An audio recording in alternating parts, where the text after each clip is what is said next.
Hello guys, in this video I'm going to show you how to add interactivity to blocks in the Slack app.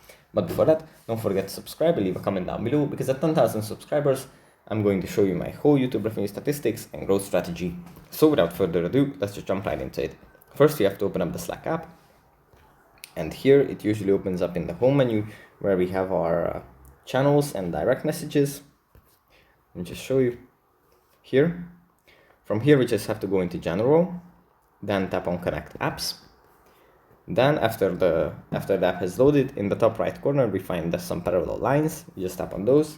Then on Build.